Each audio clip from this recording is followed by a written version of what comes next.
And of course, the car picking me up to take me to the airport is a Tesla, which I've made a note of. I don't think I did a video, but I've seen so many Teslas out here. It almost seems like 1 out of every 10 cars, like 10% of the cars are Teslas, and white ones for sure, because I think that's the cheapest model, but it's been insane. I've seen probably 40 white Teslas this trip, and so many other ones, sometimes like 3 in a row.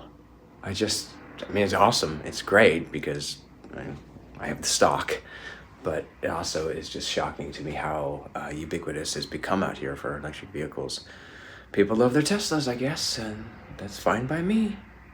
I have selected a new driver. I actually had a driver and it was like delaying and not getting any closer, and the driver had finally texted and said, "Hey, I'm your driver, Brian. It's gonna take me a few minutes to get ready to leave the house." I'm like, I actually texted back, say, "Hey, it's no problem. You can cancel the ride. I do have to get to the airport, so it's no problem." But it didn't cancel, and I thought, all right, I'm gonna cancel. So I switched to Uber. Uber didn't connect me with the Lyft or with the ride.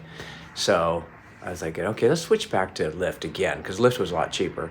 So I switched back to Lyft, and now there's a ride coming, which hopefully we'll get here in a few minutes.